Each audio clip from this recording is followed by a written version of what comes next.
Hi hello friends, ഇനി വരാൻ പോകുന്ന ഒരു പുതുപുത്തൻ എപ്പിസോഡിലേക്ക് എല്ലാവർക്കും സ്വാഗതം.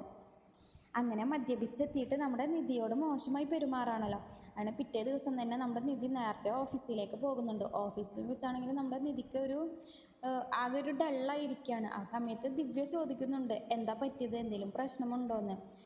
അതേസമയം വീട്ടിൽ നമ്മുടെ സുധീഷിനോട് ആരും മിണ്ടുന്നില്ല ദേഷ്യം കൊണ്ട്. അപ്പോൾ സുധീഷ് ആണെങ്കിൽ സുഭാഷേട്ട, ഹരീഷേടെ മോനെ നികേഷ് എന്നൊക്കെ വിളിച്ചിങ്ങാണ്ട് ചെല്ലുക. പക്ഷെ ഇവരാരും തിരിച്ചൊന്നും പറയണില്ല.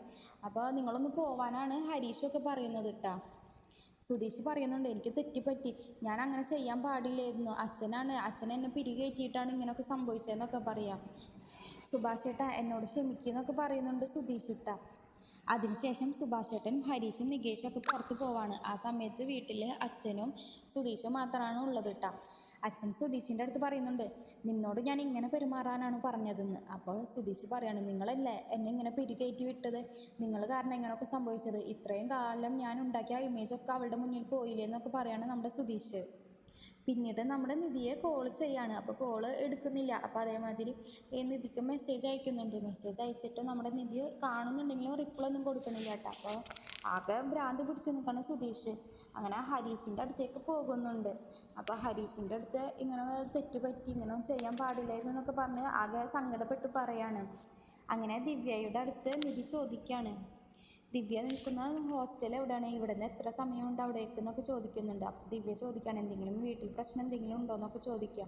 അപ്പോൾ നിധി പറയുന്നുണ്ട്, ഇല്ല, അവിടേക്ക് പോയി വരാനൊക്കെ ഭയങ്കര പാട്, വീട്ടിൽ നിന്ന് ഞാൻ പോരുമ്പോൾ ഹോസ്റ്റലിൽ നിൽക്കാമെന്ന് വിചാരിച്ചിട്ട് തന്നെയായിരുന്നു പോന്നിരുന്നത്, പിന്നെ ജോലി ആവാത്തത് കൊണ്ടാണ് അവിടെ നിന്നതെന്ന് പറയാം. അപ്പോൾ ജോലി ഉണ്ടല്ലോ എന്നൊക്കെ പറയുന്നുണ്ട്. അപ്പോൾ അങ്ങനെ രണ്ടുപേരും കൂടെ ഹോസ്റ്റലിലേക്ക് പോവാണ്.